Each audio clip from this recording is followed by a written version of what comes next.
এই মাত্র দেখতেই পাচ্ছ এখন আমি ডিশটাকে লাগাচ্ছি। তার ডিশটাকে ফিট করার জন্য অ্যালাঙ্কি রেঞ্চের ব্যবস্থা করতে হয়। তার অ্যালাঙ্কি রেঞ্চ দিয়ে কাজ হচ্ছে। ফিটটা অলরেডি লাগিয়ে দিয়েছি। আর একটা কথা বলে রাখি বন্ধুরা, আগের ভিডিওটা একবার গিয়ে দেখে নিতে পারো, এর ফার্স্ট ভিডিওটা। আর এই চ্যানেল আমার হচ্ছে ফেসবুকও আছে আর ইউটিউবও আছে। যারা ইউটিউবে দেখবে তারা চ্যানেলটাকে সাবস্ক্রাইব করে নিও, আর যারা ফেসবুকে দেখবে তারা অবশ্যই ফলো করে নিও। আর ভালোবাসা দিয়ে একটু কমেন্ট করে অবশ্যই আমাকে জানাবে ভিডিওগুলো কীভাবে হচ্ছে, এবং মেকানিকের উপরে কিছু ডাউট থাকলে সেরকম আমি কন্টেন্ট নিয়ে আসবো আরও ভালো ভালো। তা এখন দেখতে পাচ্ছ অ্যালাঙ্কি দিয়ে টাইট করে দিচ্ছি। টাইটা হচ্ছে ডিস, আগেও বলেছি 235-এর টায়ার, কিন্তু 26-এর মডেল। তা এটা হচ্ছে রিংয়ের তালা ভাঙানো হয়েছিল।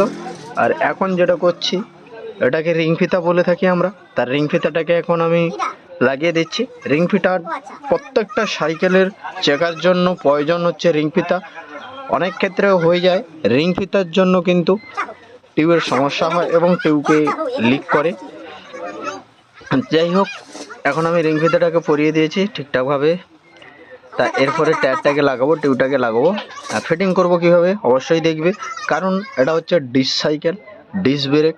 তা একটু ভালো করে লাগাতে হয়, এবং ডিস সাইকেলের টাল ভাঙাতেও হয় খুব ভালোভাবে। সাবধানে টাল ভাঙাতে হয়, কারণ হচ্ছে একটুও বেঁকে থাকলে কিন্তু ডিসটা অসুবিধা করবে। ডিস ঘুরে একটু ফাঁকার ওপরে। এই মুহূর্তে আমার টায়ারটাকে লাগানো হচ্ছে।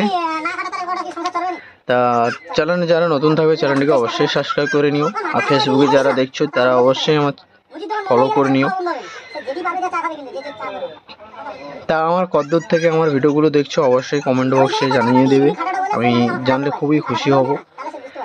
তা একটা দাদা ভাই আমাকে কমেন্ট করে বলছিল যে টাল ভাঙানোটা কীভাবে হচ্ছে, তা উনি বুঝতে পারেনি। তা এখন আমি ভিডিওটা দিয়ে দিয়েছি, অবশ্যই দেখে নিতে পারো। তা ভিডিওটা কেমন হচ্ছে দাদা অবশ্যই কমেন্ট করো।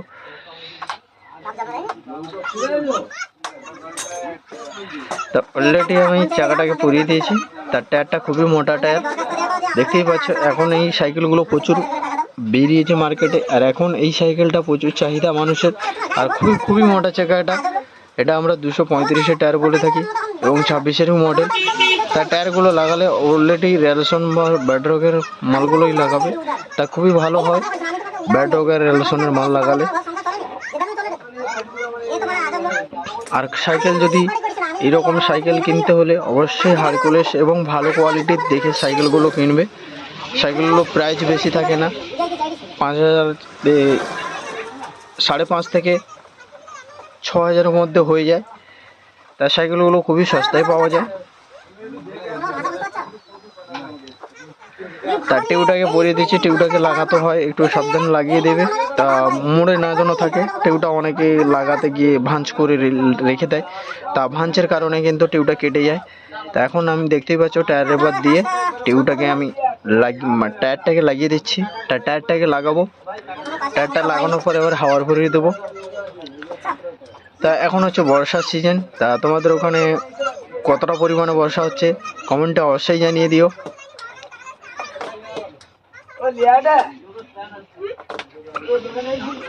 অলরেডি আমার টায়ারটা লাগানো কভার হয়ে গেছে। এরপর আমি লাগিয়ে দেবো বলপেন লাগিয়ে টায়ারটাকে হাওয়া ভরিয়ে দেবো। তা এতে তোমার দুটো কাজ হয়। এই রিং কিন্তু একই সাইকেল, রিংয়ের কোয়ালিটি আলাদা পাওয়া যায় এবং বক্সের কোয়ালিটিও আলাদা পাওয়া যায়। তাই এটা হচ্ছে লোহার রিং, আর এর একটা রিং থাকে অ্যালুমিনিয়ামের রিং। আর টিউব ক্ষেত্রে আমি বলে দিই, টিউব হচ্ছে দু রকমের হয়। এমনি তোমার বল পেনের উপরে যেটা আমরা ব্যবহার করে থাকি সাইকেলে, আর একটা হচ্ছে বাইকের মুখ হয় বল পেনগুলো। তা বাইকের মুখগুলো কারণ হচ্ছে যাদের অ্যালুমিনিয়াম রিং থাকে তা ওই বাইকের মুখগুলোতে লাগানো হয়। তা টায়ারগুলো মানে রিংটা প্রচুর চাওড়া থাকে, ওই জন্য ভলপিনটা বড় দরকার, ওই জন্য বাইকের মুখে ভলপিনটা বড়। তারপরে পিছনের চাকাটাকে আমি বসিয়ে দিয়েছি।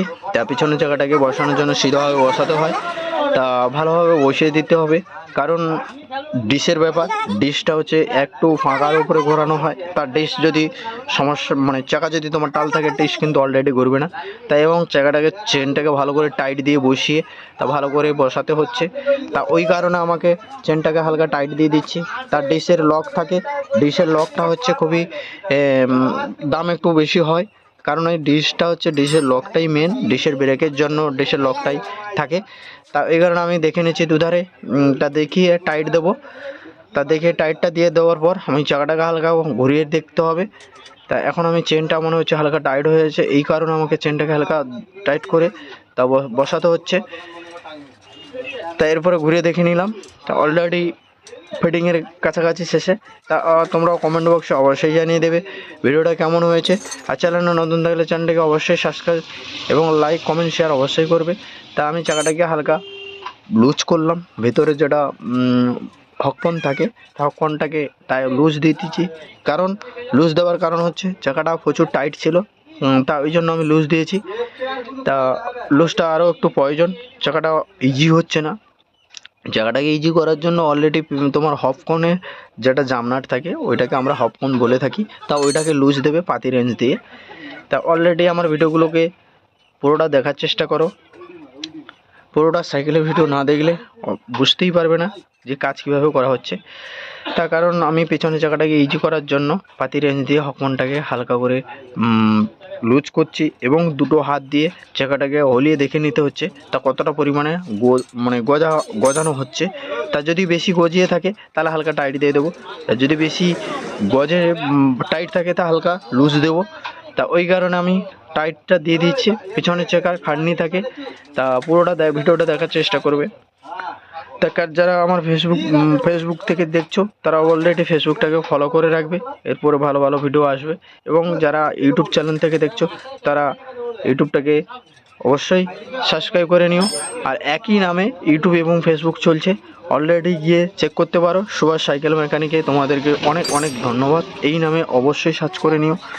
অলরেডি আমার সাইকেলটা ফিটিং করা হয়ে গেছে, তা ফিটিং শেষ। সাইকেলটা দেখতেই পাচ্ছ, সাইকেলটা খুব ভালো সাইকেল এবং মোটা জায়গার সাইকেল এবং হাড্ডির সাইকেলগুলো খুবই রানিং আছে এবং সাইকেলটা খুবই মার্কেটে চলছে ভালো। আর বন্ধুরা সবাই ভালো থাকবে, সুস্থ থাকবে, দেখা হচ্ছে পরবর্তী ভিডিও।